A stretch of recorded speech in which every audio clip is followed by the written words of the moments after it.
আসসালামু আলাইকুম। আপনারা সবাই কেমন আছেন? আলহামদুলিল্লাহ আমি ভালো আছি। আজ আমি রান্না করব কষি আনাজ দিয়ে আর ডিম দিয়ে ভাজি। এটা কিন্তু ডিম নয়, আলু। আর এখানে আমি ডাটা ছিলে নিয়েছি। ডাটা দিয়ে ইলিশ মাছ দিয়ে রান্না করা হবে। আর এখানে যে ডাল নিয়েছি, ডাল ঘন ডাল করা হবে।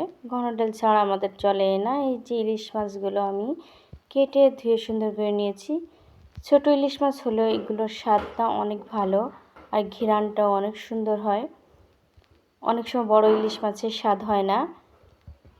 এই তো আমার ডাল রান্না করা হয়ে গেছে। দেখেন তেল উঠে গেছে। এভাবে ডালটা না চচ্চড়ি করার মতোই রান্না করা হয়েছে।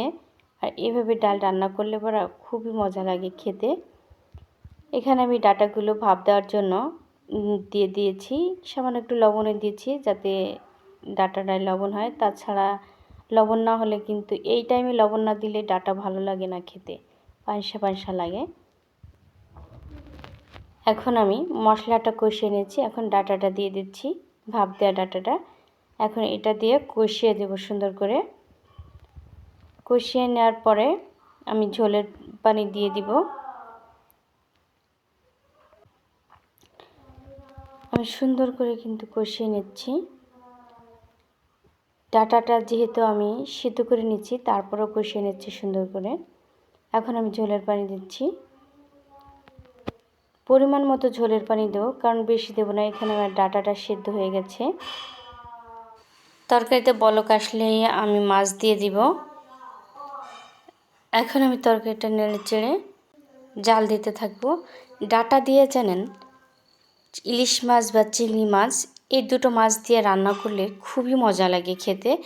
এই মানে অন্য মাছেও দেওয়া যায়, তবে এত স্বাদ লাগে না যেটা ইলিশ মাছ আর চিংড়ি মাছে লাগে ডাটা। এখন আমি মাছগুলো দিয়ে দিচ্ছি। আমি একটু নেড়ে চেড়ে দিই। তরকারিটা হতে কিন্তু আমার বেশিক্ষণ লাগবে না। যতক্ষণ পর্যন্ত মাছটা সিদ্ধ না হবে ঠিক ততক্ষণ পর্যন্ত আমি জাল দিতে থাকবো, কারণ এখানে তো আমার ডাটাটা আগেই সিদ্ধ হয়। এই তোমার তরকারিটা হয়ে গেছে। দেখেন সুন্দর একটা কালার এসেছে এবং ঘ্রাণটাও কিন্তু অসাধারণ হয়েছে।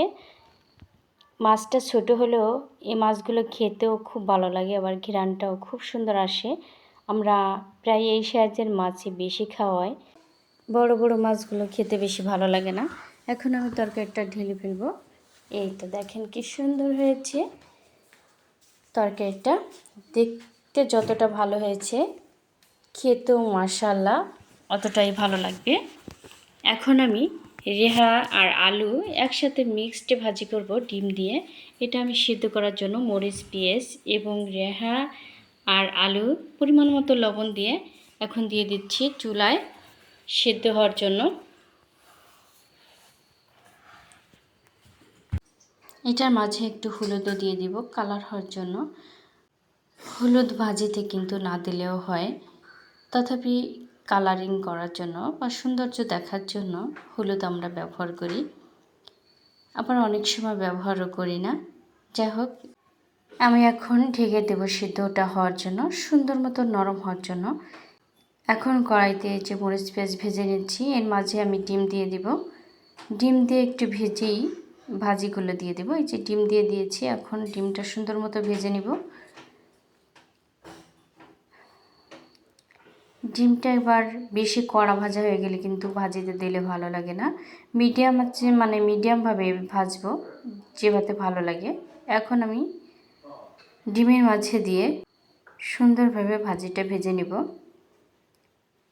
এই ভাজিটা যতক্ষণ পর্যন্ত রস থাকবে ততক্ষণ পর্যন্ত আমি ভাজতেই থাকবো। আমার ভাজাটা শেষ, এখন আমি ঢেলে নিচ্ছি। ভাজিতে কিন্তু রস থাকলে ভাজি ভালো লাগে না। আর দেখেন আমার ভাজিটা কত সুন্দর হয়েছে, খেতেও কিন্তু অসাধারণ লাগে এই ভাজিটা। ভিডিওটা এ পর্যন্তই।